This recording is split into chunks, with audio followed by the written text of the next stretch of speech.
오늘 우리가 보고 있는 말씀은 요한복음 1장 말씀입니다. 오늘 본문에는 예수님은 어떤 분이신가 두 사람의 증언이 나오고 있습니다. 먼저 첫 번째는 오늘 이 글을 기록하고 있는 사도 요한의 증언이죠. 사도 요한은 예수님을 이렇게 표현합니다. 태초에 말씀이 계시는데 그 말씀이 육신을 입고 이 땅 가운데 오신 분이다.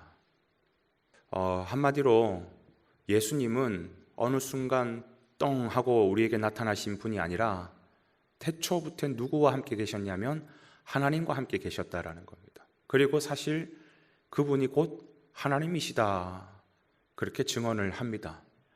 여러분, 이 증언은 웬만한 유대인들은 다 알고 있습니다. 우리를 구원할 자, 우리를 다스릴 통치자로 오실 그분은 하나님의 아들로 오실 것이다 라는 것은 수많은 선지자들의 말씀을 통해서 다 알고 있었던 사실이죠. 그런가 하면 또 한 사람의 증언에 따르면 세례 요한입니다. 자기에게 세례로 받으러 나오시는 그 예수님을 향하여 이렇게 증언합니다. 보라, 세상 죄를 지고 가는 하나님의 어린 양이로다. 사실 이 증언, 이 고백, 이 모습 때문에 사람들이 예수님을 알아보지 못하고 영접하지 않죠. 그리고 오히려 예수님을 배척하는 모습을 보여줍니다. 왜 그러냐면 바로 어린 양 때문이라는 거예요. 어린 양. 여러분, 어린 양은 특징이 어떻습니까?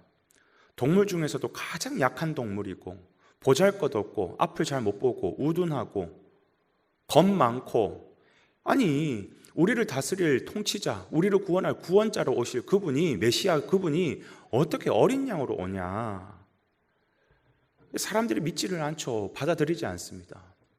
그런데 또 한편으로 보면 실제 예수님은 이 땅 가운데 계실 동안 정말 하늘의 능력을 입고 하늘의 기적들을 많이 베푸셨죠. 그 모습을 볼 때는 진짜 이분이 우리를 다스릴 메시아인가 통치자인가 그렇게 생각하다가도 결국 마지막에는 그 어린 양처럼 예수님은 힘없이 아무 소리 내지도 못하고 그냥 십자가 위에서 그렇게 죽으시죠. 그러니까 사람들이 이해할 수 없는 것이에요. 심지어 예수님을 따랐던 제자들도 이건 아니지 않느냐. 어떻게 하나님의 아들이신 그분이, 어떻게 메시아가 되실 그분이 이렇게 십자가 위에서 죽는단 말인가. 제자들도 다 그렇게 떠나버리는 것입니다. 그러나 여러분, 이게 놀라운 하나님의 지혜였고 이것이 놀라운 하나님의 사랑이었습니다. 여러분, 만약에 예수님께서 정말로 처음부터 만왕의 왕, 심판주로 오셔가지고 선악간의 모든 것을 심판하시고 정말 의로운 자만 딱 구원하신다 그러면 오늘 이 자리에 앉아 계실 분 한 분도 안 계세요. 지금 이 자리뿐만이 아니라 전 세계에 그렇게 해서 구원받을 수 있는 사람 단 한 사람도 없습니다. 로마서에서 그렇게 얘기하고 있죠. 이 세상 가운데 의인이 없나니 한 사람도 없다라는 거예요. 하나도 없다라는 것입니다. 어느 누구도 이 땅 가운데 의인이 없다라는 거예요. 그래서 이걸 누가 아시느냐? 하나님께서 다 알고 계신다라는 거예요. 여러분, 하나님께서 이 땅 가운데 오실 목적은 뭐냐면 심판이 목적이 아니라 구원이 목적이었습니다. 노아 홍수 때는 그것이 목적이었지만 주님께서 이 땅 가운데 메시아를 보내실 때의 마음은 심판이 목적이 아니라 구원이 목적이었다라는 것이. 그런데 그 주님의 사랑, 하나님의 사랑의 마음으로 당신의 백성을 구원하려고 해도 구원할 사람이 없는 걸 어떡합니까? 의인은 한 사람도 없다라는데 정말 그 율법의 기준으로 선악을 딱 재가지고 심판해서 의인을 건지려고 해도 한 사람도 건질 사람이 없다라는 것이에요. 모두가 죽임을 당하게 됐다라는 것입니다. 결국 하나님의 사랑은 이 뜻을 어떻게 이루어 가시느냐? 예수님을 이 땅 가운데 왕의 모습, 장군의 모습으로 오시는 것이 아니라 그래서 어린 양 예수 그리스도의 모습으로 보내주시는 것이에요. 어린 양 가운데서도 어떤 어린 양의 모습이에요? 세상 죄를 지고 가는 어린 양의 모습으로 오신 거예요. 다시 말하면 예수님은 우리를 구원하시기 위하여서 먼저 대속 제물인 양으로 오셨다라는 거예요.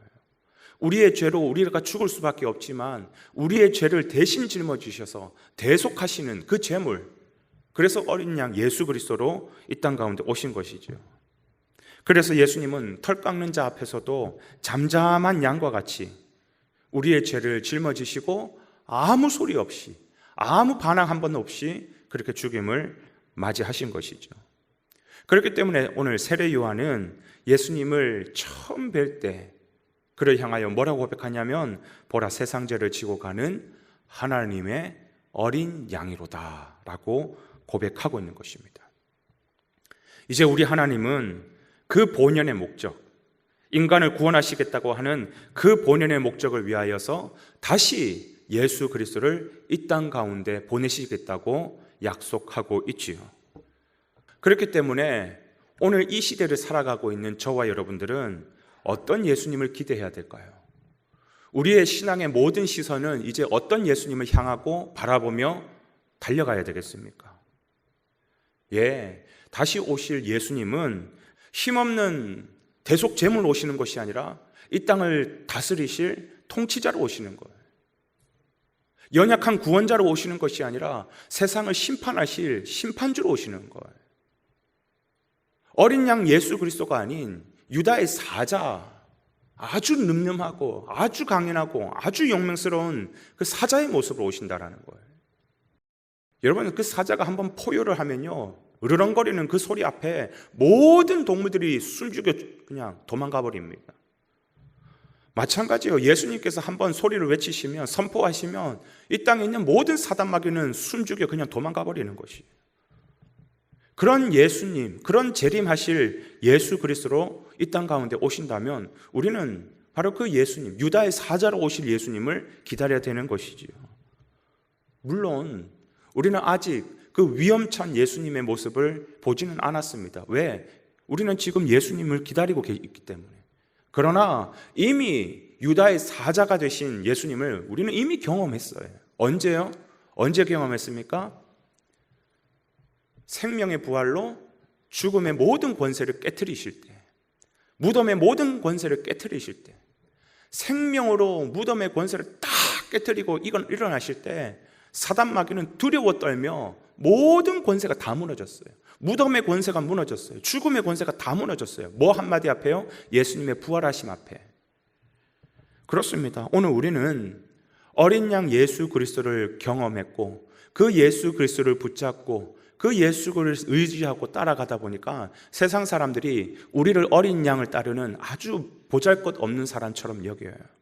야, 너네를 구원하는 왕은 어린 양이냐? 그것밖에 안 되냐? 우리는 돈의 힘을 믿는다. 우리는 내 힘을 믿는다. 우리는 권력의 힘을 믿는다. 마치 어린 양 예수를 따라가는 우리를 조롱하고 비난하는 것처럼 보입니다. 실제로 그런 가운데 억울함과 비난과 핍박과 박해를 받는 사람들이 너무나도 많이 있죠. 그러나 여러분, 오늘 하루를 사실 때 우리는 어린 양 예수 그리스도의 은혜를 받았지만 어린 양 예수 그리스도만 바라보는 것이 아니라 유다의 사자로 오실 왕을 바라보는 것이에요.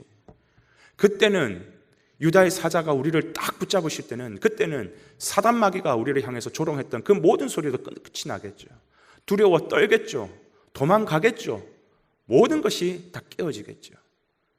여러분, 그렇기 때문에 오늘 우리는 누구를 기다리는가? 우리는 유다의 사자로 오신 그 예수님을 기다린다. 그 믿음이 있다면 사단의 어떤 참소 속에서도, 세상의 어떤 조롱과 비난 속에서도 당당하게 오늘 하루도 신앙생활에 나가시는 귀한 저와 여러분 되시기를 주님 이름으로 축원해 드립니다.